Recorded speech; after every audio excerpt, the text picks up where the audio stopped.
Okay, folks, today, again, we're in beautiful Brandon, Mississippi, and this is another one of this fabulous collection that we have here.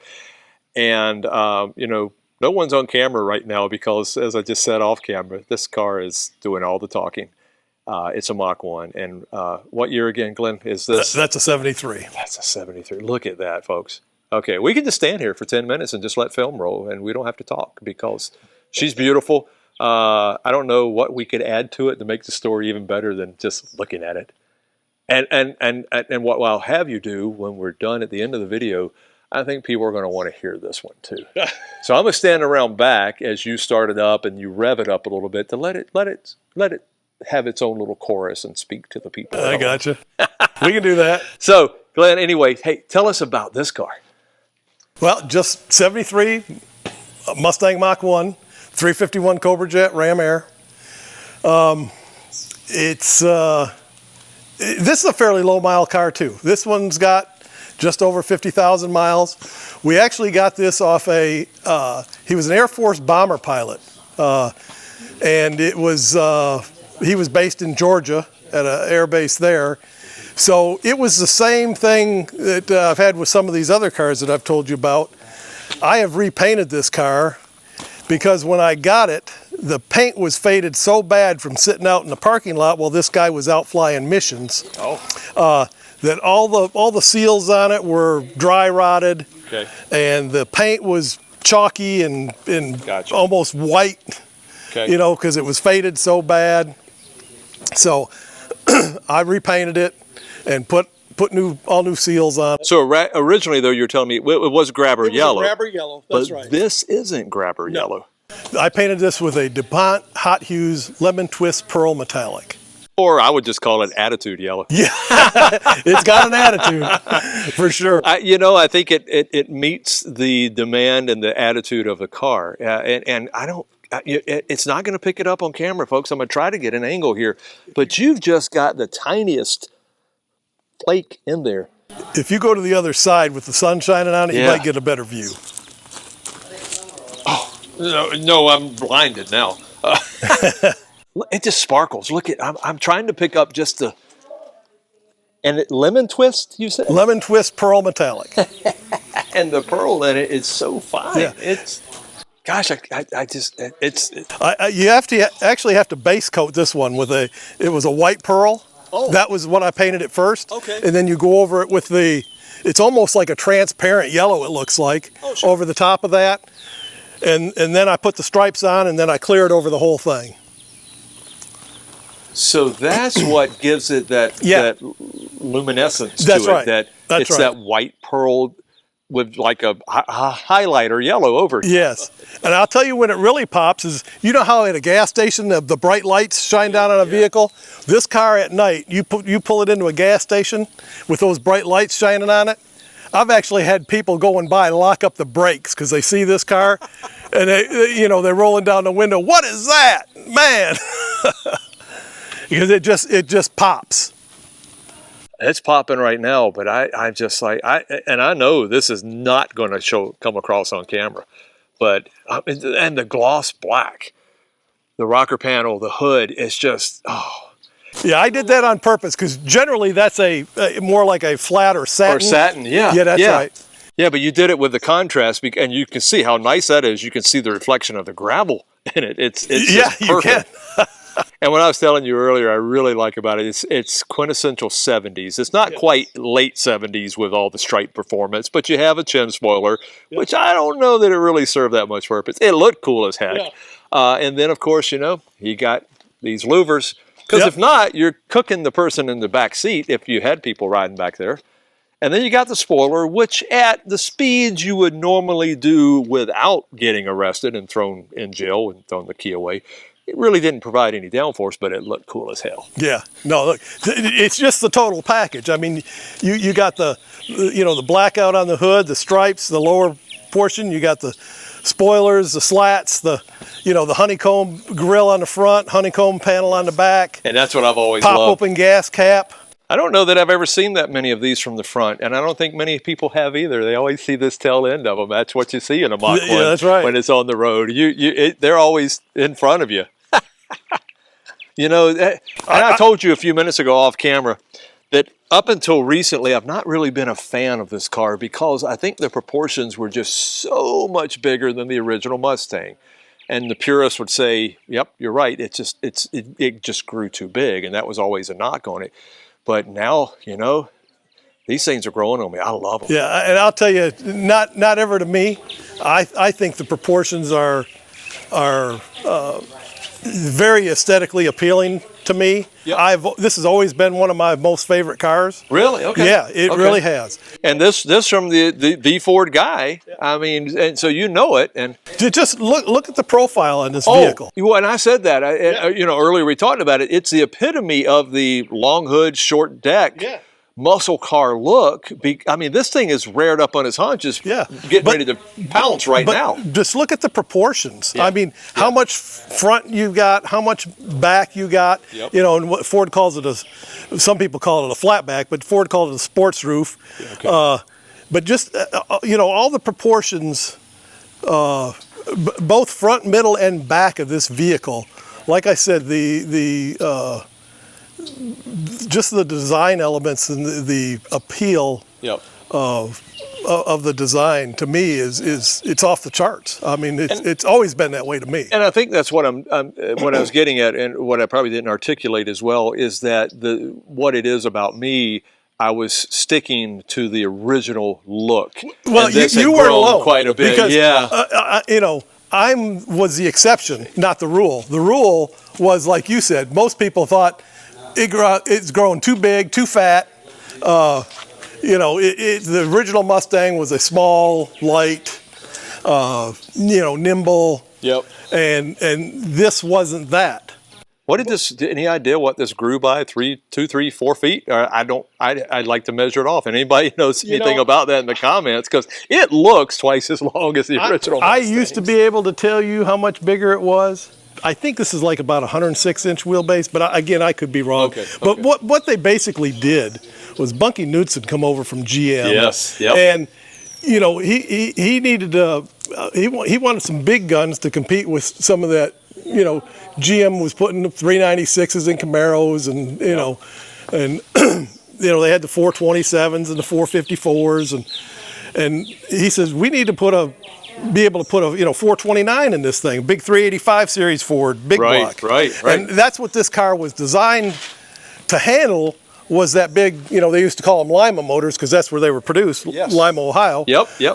But you know, this thing is made. I mean, you could put a 429 Cobra Jet in there, and man, you got room all around it. Right. I mean, you could get in there and work on it right beside the engine in the engine bay. But in this year, in this Mach, you've got the 351. This one Cleveland. is a 351 Cleveland. That's right. Right. Now, what kind of horsepower original? Do you remember what that was? 266 is what it was rated at. You know, it's funny because this was a performance car at the time, but we look back and 266. My Honda Civic has that now. Well, but again, I mean, but now this was a net rating, not. You know, they used to rate them gross. Yep. Previous to like 71, like 70 and below, and you know, they had to start going to a net rating, which was with all accessories on, smog equipment. Right. You know, but now this is 73. So did this have the smog equipment on it? It had an EGR valve. Okay. Which is no longer existent.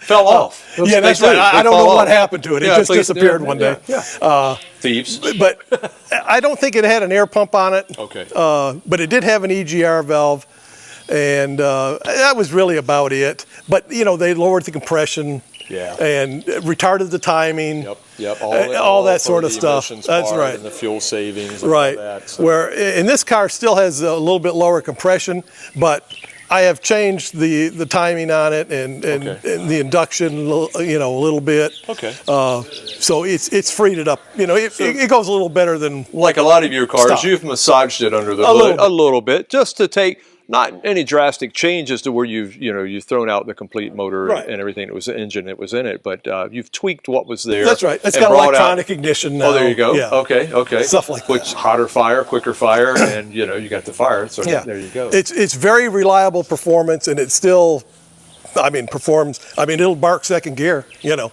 So Now I remember the name Bucky Knudsen, but wasn't he involved with over at Pontiac with the Pontiac Performance and all that? Is how he was known, or he wasn't styling? He was more performance? Well, because DeLorean did a lot of the styling. Bucky come over, and here's the name you need to know: Larry Shinoda. I remember that name too. He brought Larry Shinoda over. Okay. And Larry is responsible for the Boss Mustangs, and these Mach 1s. Yeah. He's the one that Boss 302, father of the Boss 302. Yeah. But, you know, he wanted to put 428 Cobra jets in the Mustangs, in the Mach 1s. Well, it had all escalated to that point. That's what everybody was doing. No, that's right. You had Grandma's Nova, and you had a Yanko supercar Nova with a 427 in it. It's like, what? In Grandma's Nova? Come on. So, but it was all that big engine, light. I mean, this is a big car, but relatively still light. Yeah. And lots of torque, not a lot of high horsepower, but these were low end cars. These were torque monsters. Yeah, no, that's right. They would. I always, you line up enough of them on one line around the equator or something, you could probably spin the world backwards. There was that much torque in these things. They were just so crazy torque wise. But it's the end of the performance era basically, because then you started seeing 73, 74, and then later 70s. They were also choked down with emissions, junk. And we hadn't figured out how to both get clean air and fuel mileage and performance out of that. We started coming out of that fog or stupor in the 80s. In the 80s. And then eventually, nowadays though, what kind of horsepower are we talking about in this again? This one, 266. So 266. That's the factory rating. Yeah, but even so, you think about it, it's like that was performance, but again, that was performance back then. Yeah, no, for the day, for 73, because like you said, everything was smogged down. Yes, and these engines initially, the bottom end of these engines, the design of them that was came out was 10 years prior. The development of all these, and like we talked about earlier, the 289 and 302 and stuff like that. They were all built for reliability more so than what we turned them into the speed side. Yeah. So the bottom ends are still stout, reliable as bulletproof. That's right. It's got a high nodular iron crankshaft in it, 4-bolt mains. It's stout. Yeah, which because of that allowed them to put all the go fast parts on the upper end, on the top side. Yeah, that's right. It's like the heads on this thing. You could almost drop a tennis ball in intake and then roll out the exhaust. They're huge. And it's got 219 intake valves and 171. Can we take a look under the hood? Sure. Oh, yeah. Look at that baby. That's where the beast lives. Now, again, that's... Well, there is some distance. You can get to the spark plugs of this. Yeah, this one you can. And get to it, because they did widen the shock or widen the shock towers. That's right. Yeah. Again, this was designed to take that big 385 series big block Ford. So they needed the room. That was the whole purpose. Where the original Mustangs they designed, and then they realized, we need to drop bigger engines in them, and then the 67s came along, 68s. Like the 65, 66s. Yeah, that was not ever meant to have anything bigger than a 289 in it. Right. Here, I think they realized by this time, especially 73, but even, this body style came out in 71. 71, okay. Yeah. But in 71, they definitely knew it. So I'm pretty sure they started in the engine bay and then designed the rest of the car around it, because they knew they were going to have X size engine in it, and they weren't going to do the sins of the father by having the narrow engine bay. They were going to make it as big as possible, where it would fit in, so they could put as big of an engine in there as possible. That's right. The whole key was being able to fit that 385 series big block Ford in it. And I look at these cars again, and I was telling you earlier, the styling has grown on me. I look at them now, and there's no bad angle. They're not to me. Yeah, they're just super cool. But from a convert, I'm coming over and saying, I'm loving this car nowadays. It's just, and I don't know if it's the nostalgia, because you look at it and you're like, oh yeah, it's 70s, or that it's just the styling. I think it's just the styling just works.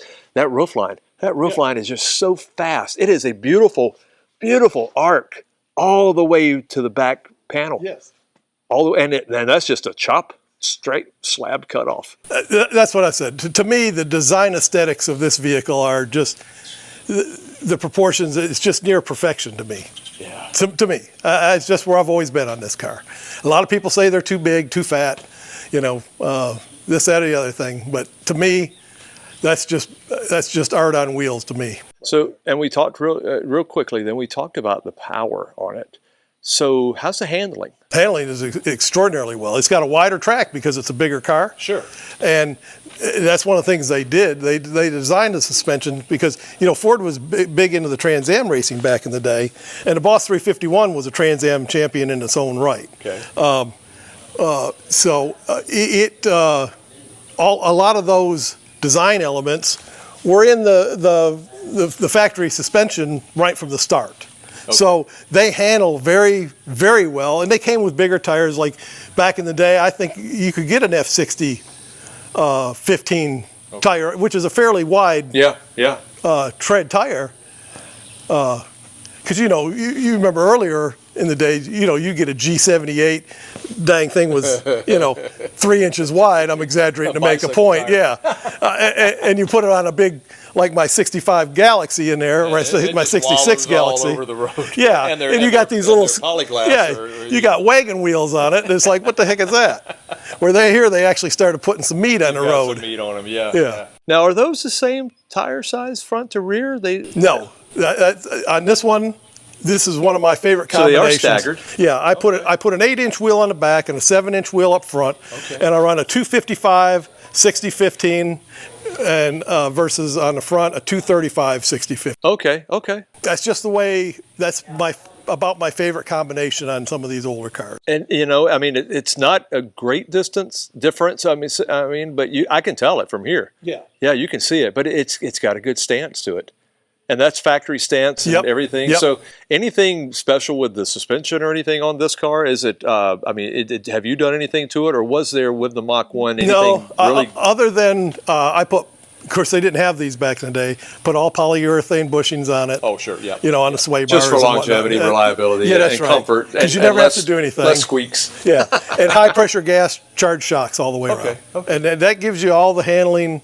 The responsiveness and your turn in and everything's really good. And I always put a good front end line in that on too, and I make sure my caster and camber so that, it has the drivability that I like in a vehicle. Yep. You have the vehicle dynamics that are pleasing. But again, all that comes from having the right foundation, and Ford, as you said, and again, you talked about how you were a Ford Proving Grounds guy, that about that. So having that foundation set out by Ford in the first place made it possible for you to put modern shocks and things like that and adjust the camber and caster, that it gave you the ability to be able to do that, to improve the handling, which was already, because the handling at that time, this is 70s. Yeah. So there was a certain amount of handling. We have so much more technology that we know about today, but it's still able to be tweaked to get it more modern. Yeah, because in general, cars back then, what I called wallowed. And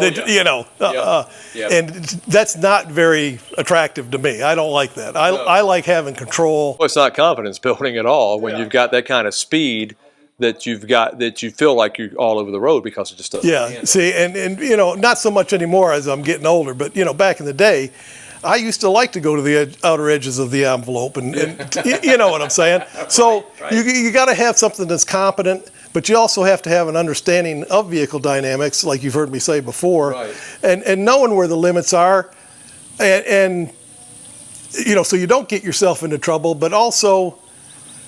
If you have those understandings, if you do get yourself into trouble, you know how to drive your way out. Yes. Well, and you've got a vehicle that's competent and capable to do it. Of allowing you to get. That's right. It's one thing to step in it. It's another be able to step out of it. Yeah. A lot of people, and there's nothing wrong with this, but they're just about straight line performance. Now, I like the straight line performance, but I like to be able to, I like the ride and handling, and I want to be able to brake too. Yeah. I think you need the full spectrum. So is this disc drums, or is it? This one's disc drums. Okay. But disc didn't get popular till a few years later. Okay. Down the road. But you don't have to have, you can still have a very competent braking system Right. with a set of drums on the back. As long as they're on the back, because the force going forward, stopping force is way more on the front oriented than it is on the back anyway. You know, it's and I can't remember exactly, but I think back in the day it used to be like 70-30. That's right. Yeah. That's right. So, but even so, like this has got big 12-inch Drums? fin drums on the back. Oh, well, I mean, that's a lot of gripping power. yeah, no, look, still. I was going to say. It may be drums, but it still gives you more gripping Yes. power than... I mean, they still will haul down the mail. Yeah, yeah, I mean, Yeah. very well. yeah. Okay. So the only thing with drums is, you know, they tend to, you get fade a lot earlier. Yeah, because it is all friction, it is all heat, and it's not able to dissipate because it's a drum holding that heat in. So as long as you're not out there autocrossing it or, right, you know, right. it's all you're ever going to need. Yeah. On the street, Yeah. I've never felt the need to go to four-wheel disc brakes because I'm not running them like that. You know what? I promise it's the beginning when we wrap, as we're going to wrap this up right now, and I want to thank you for sharing yet another beautiful car with me. But I'm going to walk around the back and I'm going to have you start it up. Okay. And I'm going to have you rev it a little bit. We don't want to tick off the neighbors, but I'm going to have you rev it a little bit because you folks, you deserve to hear this thing run. Oh, man. It's going to speak way more volume than we just spoke because she's gorgeous and she will talk.